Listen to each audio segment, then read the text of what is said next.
Schumacher. Formula 1 2000 starts right here, right now. Welcome to a sweltering Albert Park, Melbourne, for the first qualifying session of the season. And hello there, good afternoon to you from Australia. Good morning to you all back home. And first of all, very well done indeed for getting up or staying up to join us. I know you won't be disappointed. Now, plenty has happened in this sport since Mika Hakkinen retained his title in Japan. We have new drivers, new colours and new teams. Here's Murray Walker to get you up to speed. First team in the pit lane this year as reigning Constructors' champions, Ferrari changed their driver lineup for the first time in 4 years. Michael Schumacher stays on for yet another crack at a third driver's title, and he's joined by Rubens Barrichello from what was Stuart Ford. He'll be determined not to be just another number two. McLaren show no sign of losing any of their speed and remain the team to beat. There's no change again on the driver front. Mika Hakkinen going for his own hat-trick of championships, while David Coulthard will be looking to raise his game. Jordan reached a landmark third place in the Constructors' Championship last year and will be keen to stay there. They have one of the strongest driver pairings of the lot. With Damon Hill retired, Jarno Trulli joins the team from Prost and will be a good competitive partner to Heinz-Harald Frentzen. Already twice a winner in '99, Frentzen may well be close enough to win more races should the top two fall off the track. For Stuart Ford, now read Jaguar Racing as British Racing Green makes a return to Formula 1. Eddie Irvine makes the move from Ferrari to Jaguar, Milan to Milton Keynes, to make it an all-British driving duo with Johnny Herbert. Jackie Stewart has stepped down as chairman, but will still be seen at races, minus the Tartan Cruisers. Williams begin 2000 with a new engine partner, BMW. Brand new power plants tend to be unreliable, and the team doesn't expect both cars to finish every race. The driver pairing is also the youngest on the grid. Ralf Schumacher leads the team and is joined by Jenson Button, the 20-year-old British boy wonder. After a nightmare '99, Benetton have restructured and they'll be out to prove a point. The team retains speedy Italian Giancarlo Fisichella and uncompromising Austrian Alexander Wurz. It's all new at Prost Peugeot with Frenchman Jean Alesi from Sauber and highly rated Formula 3000 champion Nick Heidfeld. The German driver could encourage a Prost-Mercedes engine partnership. Sauber will be hoping to shake off their lacklustre performances with more than a little help from Ferrari. They're using last year's Ferrari engine and Mika Salo joins on loan from, yes, Ferrari. He'll line up alongside Brazilian Pedro Diniz. With a new car, new engine and massive new sponsorship, it's a new dawn for Arrows. Spaniard Pedro de la Rosa stays on, joined by Dutchman Jos Verstappen in the second seat. Italy's other team, Minardi, has taken on an Iberian field thanks to more Spanish sponsorship and an all-Spanish-speaking driver pairing. Marc Genet starts his second season in Formula 1 and is joined by young Argentine hopeful Gaston Mazzacane. Deep breath now. Lucky Strike Reynard, British-American Racing, BAR Honda. Not an advertising firm, but BAR in their second year in Formula 1. Jacques Villeneuve stays, and along with Honda Power is their biggest asset. And he's partnered again by talented Brazilian Ricardo Zonta. Thank you, Murray. And BAR hoping for that elusive first point in the year 2000. Once again throughout this season, we're joined by Tony Jardine. Hiya, Tony. Expert views coming up from you. Now, what about an expert view on Michael Schumacher? He always has a miserable time here. Is this going to be his year, though? Well, he's vowed to take the championship. He is everybody's championship favourite. And he said, if I hadn't broken my leg, I would have surely taken the title last year. But I think because of the stability in the regulations, everybody fears the Ferrari. They're not sure. It's tested on its own. Aerodynamically, Ross Brawn, the technical director of Ferrari, said he's never had such great results in the wind tunnel. And so far, so good. The car's been very good. Schumacher's had a very light testing season so far. He got a stiff neck and got a doctor's note for 10 days and then disappeared away from testing. So he's he's had it relatively easy so far. They keep things very quiet, Ferrari, don't they? This is our first sight of them, really, because they test it in private. But he had a very dodgy moment yesterday, didn't he, Michael Schumacher? Yeah, following up that this is a jinx circuit. Just look at this now. The front end of the Ferrari washes away. Nothing breaks down, and that suggests that aerodynamic sensitivity, a gust of wind at the same bend about 3 laps earlier. Irvine said he'd nearly gone off the track. That just shows how reliant on aerodynamics the Ferraris are. Look at that, breaking up its front wing. What was Schumacher thinking? My leg again, here we go again. What a problem for him there. David Coulthard says it's going to be his year as well, and he did the full circle here for us. 360 degrees. He's done all the testing this winter, and he's got a totally new attitude.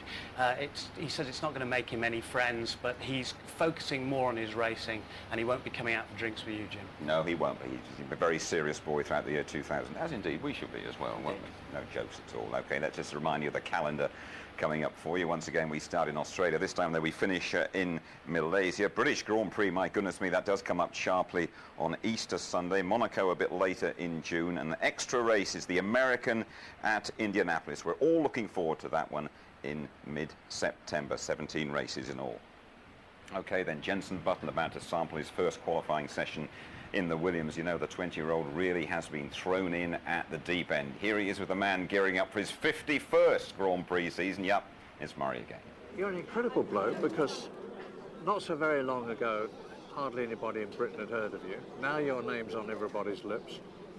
How have you reacted to all this sudden fame? I'm not sure it's quite fame yet, hopefully by the end of the year, but no, it hasn't been a big problem. Obviously it's a bit strange when you wake up and see your face on a newspaper. Are you getting to the state where people recognise you in the street now and want to talk to you? I've had a couple, not too many, yeah. But I had a couple, which is great. I love it. It's been no problem. Now, have you consciously planned your progression? When you were in karts, did you see yourself going to Formula Ford? When you were in Formula Ford, did you see yourself going to Formula 3 and so on? When I finished in karting in the winning the European Championships, I knew it was the perfect time for me to move to Formula Ford. And with a very good team I moved to Formula Ford with, which is always a good thing. And when I won the British and World Championships in Formula Ford, I knew that I had to move up another category into Formula 3, so it was the best move. And again, after Formula 3, I knew this was a perfect move with Williams this year. Now, it'll be no surprise to you to know that there are some people who are saying, oh, he's in Formula 1 far too soon. He should have gone to Formula 3000 and done a couple of seasons there and got more experience, got to know about racing with a proper team and all that sort of thing. What do you say to that? I don't understand why they think I need more experience. I've been racing in karts for so many years at a very high level. The Formula 1 of karting I was racing in, and also in Formula Ford and Formula 3. There's a lot of competition in the racing and behind the scenes in the pits mechanically. I think this is the perfect opportunity for me, and hopefully we'll see this weekend. Who have you raced against in the past that the general public will know? I don't think anyone. But Jenson, you're pretty close to the acid test now, which is the race starting on Sunday. Are you apprehensive, terrified, excited? Very excited. I can't wait for the first time I get out on the circuit tomorrow in the car. I've been doing all the media stuff the last 2 days, and I can't really wait to get in the car and do my job. You seem to be coping with the media very well. I'm pretty relaxed at the moment. I'm sure I won't be on a Sunday sat on the grid with 21 other Formula 1 drivers. What, taking everything into account, circuits, the car, the fact that you've not driven in Formula 1 before, would you regard as a realistic objective for this season? What would you hope to do at the end of this year? Obviously, every driver wants to be a world champion and be on a podium as much as possible. I mean, as far as this season, but it's not going to happen this year. I think it's more of a learning year for me, especially the first 6 months. And of course, we all wish him well. We're joined now by Sir Stirling Moss. Thank you. Sire. You're happy to sort of rub shoulders with the hoi polloi still, Sire. are Oh, you? I love it, yes. We don't have to do this on one knee. No. Look at me when you say hoi polloi. I was looking at you then, yeah. No, they're taking the piss out of me, actually. Oh, would we? What about this man, Jenson Button? Is he taking the mickey, just coming straight into Formula One? I think it's fantastic. I had exactly the same problem when I started, or not at the start. The TT came up, which is a race I really wanted to go. Nobody would lend me a car. They thought I was going to kill myself and didn't want me to do it in their car.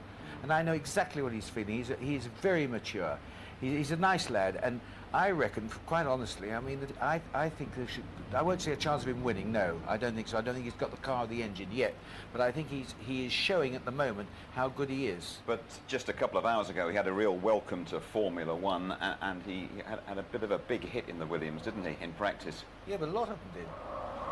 Here it is, yeah, he was just coming out of turn 8, turn 9, Stirling. He got a wheel on the grass, seemingly went in quite heavy back-end damage, but as I was saying, there's been over the last 2 days at least 18 or 19 incidents, even the great Michael Schumacher crash yesterday, and surely that's part of the learning curve. I must say, I mean, if he hadn't gone off, why isn't he going faster, you know? Sorry, Jim, that's live in the Williams garage, and we do understand that he will be in the race car. He'll be okay to have that race car for qualifying, Jenson Button.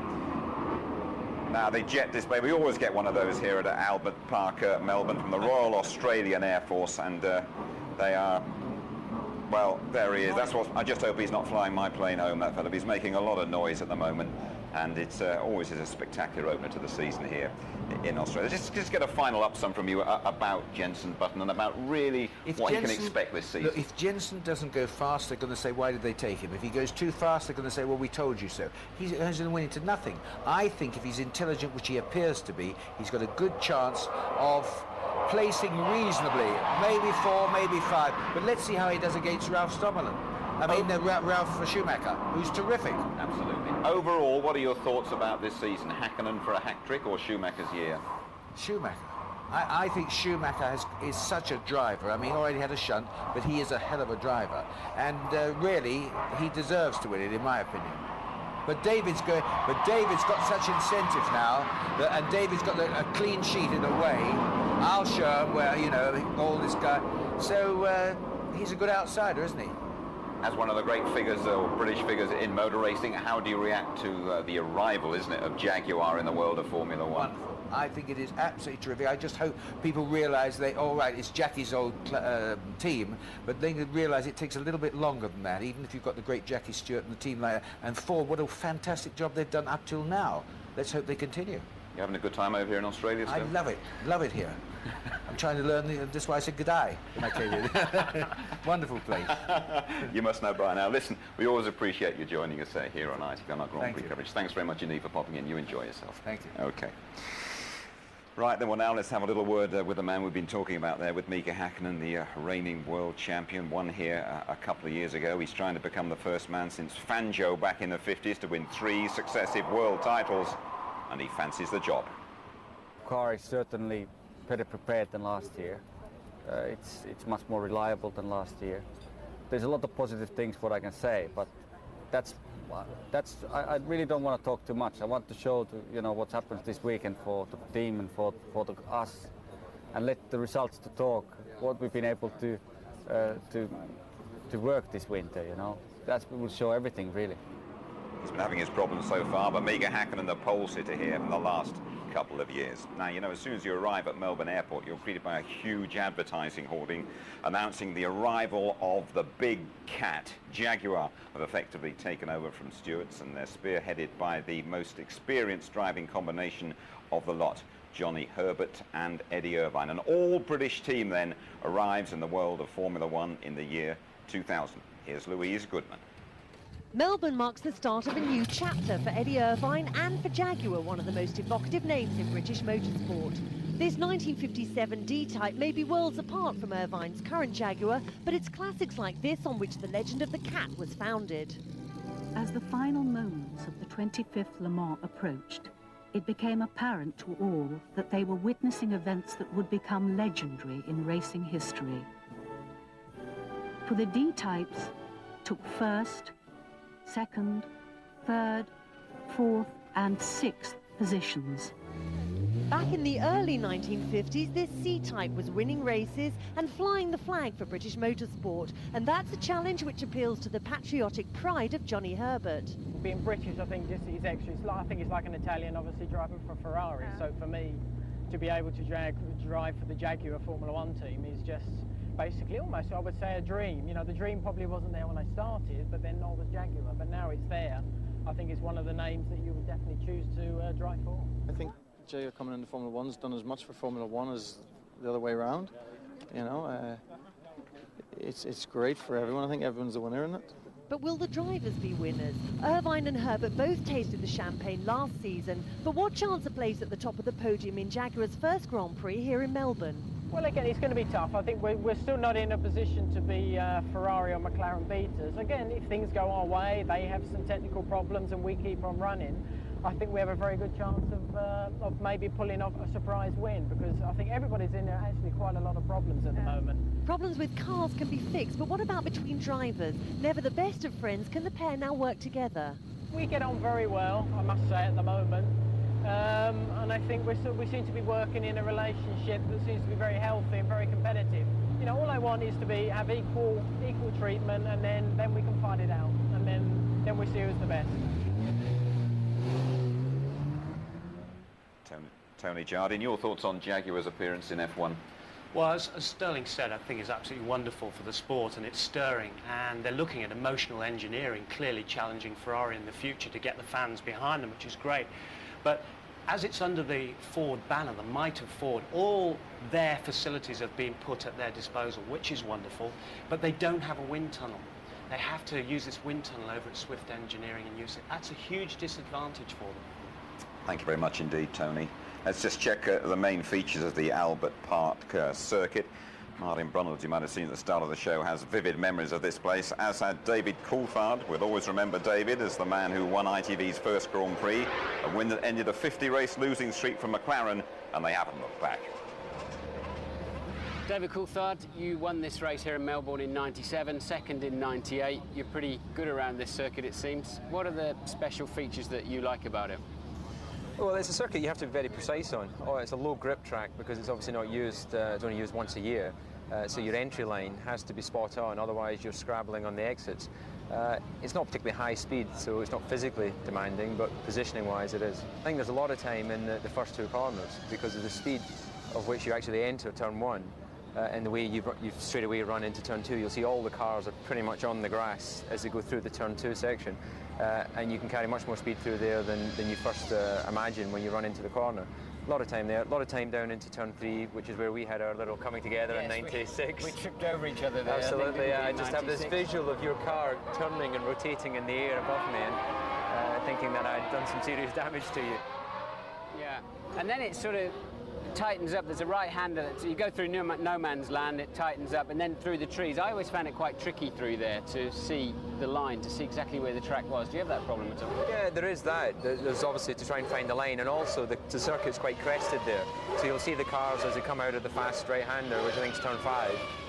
They sort of dart over to the right as they get pulled in the camber, and then as they go over down into turn 6, they get pulled across again. So it is quite tricky to position the car there, although the corners themselves are fairly straightforward. Then you sort of do a wall of death, as it were, that long right-hander with the concrete walls on either side. A lot of load going through the car, but actually easily flat out, isn't it? Yeah, in the dry it's easy flat out, but as you say, it's sort of the nearest we get to doing a sort of oval type situation, which is good. I guess good practice for when we go to Indianapolis this year. By the time you get to that fast chicane at the back of the circuit, the entry speed there, you can actually carry much more speed on the entry than the exit part will take, but it's trying to find that balance between what feels good for the positioning onto the little back straight, which takes you down into the 90 right. And then the end of the lap is pretty straightforward, I think. There's good grip. It's easy to outbrake yourself in the penultimate corner, isn't it? And just lock a wheel into that small left. And then the final turn. Yeah, no, as you say, the most important thing about the last two corners is not over-braking into the corner. You can carry speed, you can go very deep into the corner, but you'll just muck up your exits and you'll just have the car, lacking life as you exit the corner. So, basically, slippery offline, corner entry absolutely critical. You like the circuit? Yeah, I do like the track. I think it's it's not a true indication maybe of the car performance that we'll see later in the European season, but nonetheless we've gone well here, I've gone well here, so I'm looking forward to it. Only Michael Schumacher ahead of him so far. That is the McLaren pit, and let's go straight down there to our reporter, to James Allen. James. Well, Jim, before the season's even started, McLaren have already broken one record. They've just changed an engine, a gearbox, and an entire electronic control unit on both cars in 45 minutes. It's an absolutely mind-blowing achievement and completely necessary, because Hakkinen's car this morning stopped very early on. They have no idea why. They're scratching their heads. They changed the whole back end of both cars. I think Michael Schumacher is probably rubbing his hands with glee. Thank you, James. You might remember there the horror here last year when the roof literally came in on the garage before the start of the race. They've had the hottest February in Melbourne for something like 100 years, the temperature rising steadily throughout the week, and look at it now. Air temperature 28 degrees, the tap temperature 43 and 46% humidity, and that is all boiling up very nicely indeed to the qualifying hour for the Australian Grand Prix.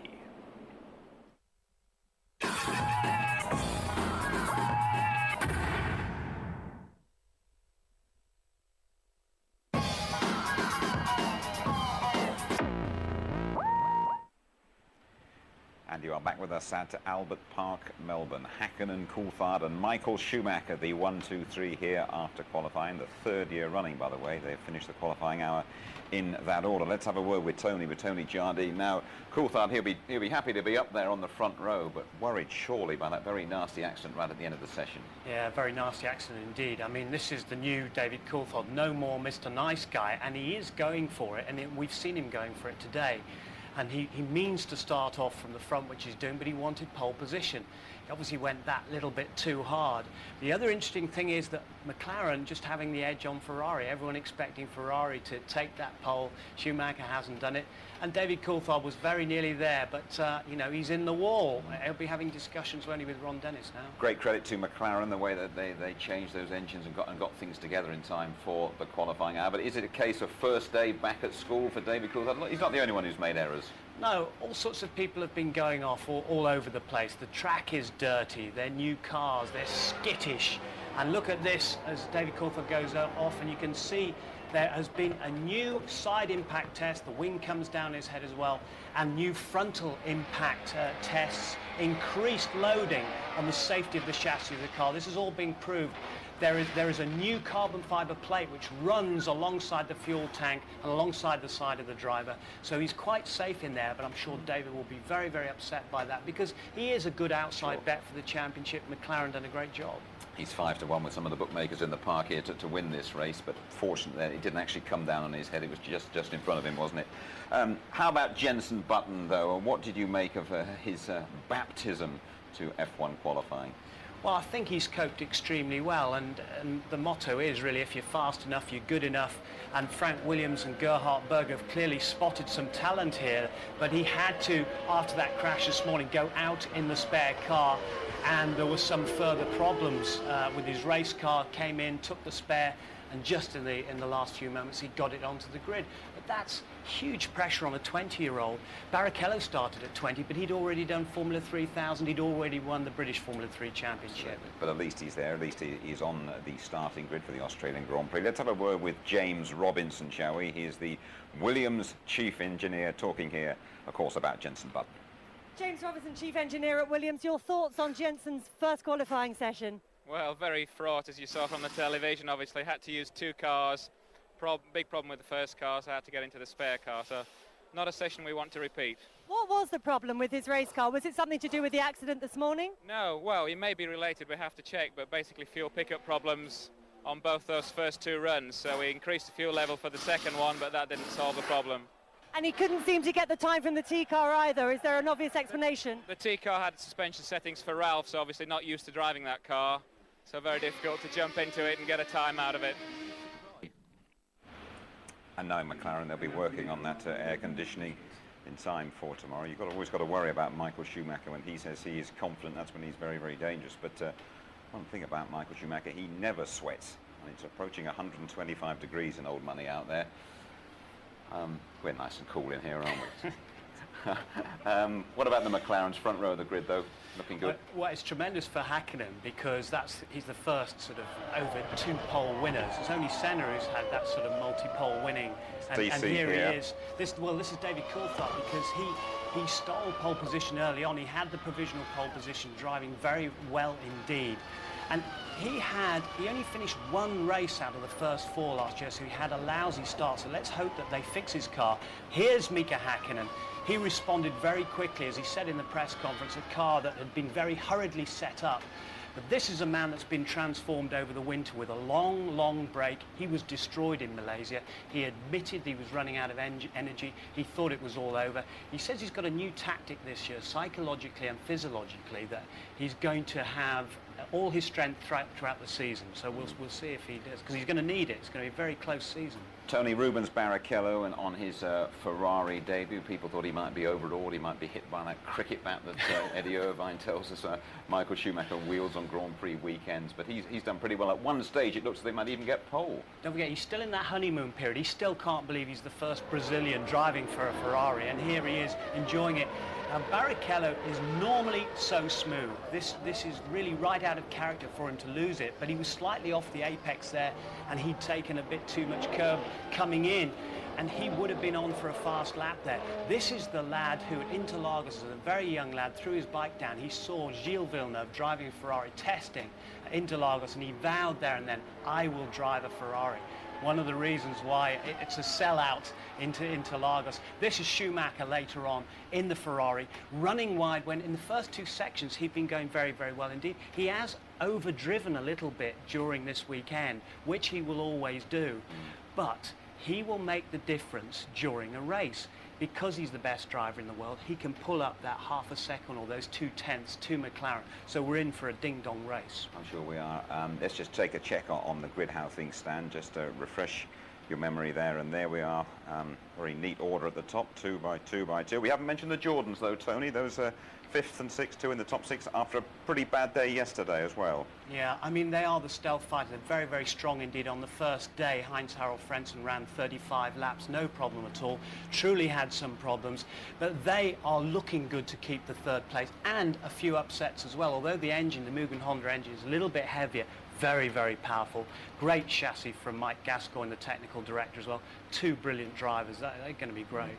Looking forward to it. Should be a terrific opener, shouldn't it? Yeah. Absolutely terrific. Yeah. OK, let me just refresh your memory about what is coming up in our coverage of the Australian Grand Prix, when you can see it and where. There we are then. We have a rerun of the qualifying session. That is this afternoon, and that kicks off at 2:20. And I feel absolutely convinced that all you Grand Prix night owls are going to be with us once again for our live coverage of the Australian Grand Prix, our build-up starting at 2:15 tomorrow morning. There is a rerun for you at 2 o'clock on the Sunday afternoon, the Australian Grand Prix, and highlights later on in the evening at 11:45. And there we are. That is about it from us at Albert Park. We've all been totting it up and seeing exactly how hot it is. And in old money, they approached 125 degrees. And you know, the weather forecasts tell us it is going to be even hotter tomorrow. I know you will feel no sympathy whatsoever as you shiver around Britain. And I know as well that you're going to get up and join us live, because there's nothing like seeing the race live. We look forward to the pleasure of your company. In the meantime, from the whole of the ITV team here in Melbourne, goodbye.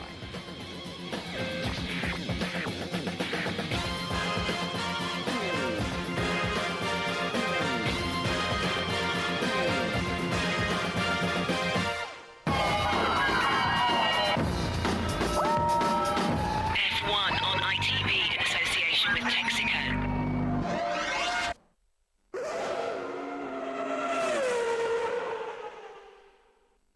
If you would like to know more about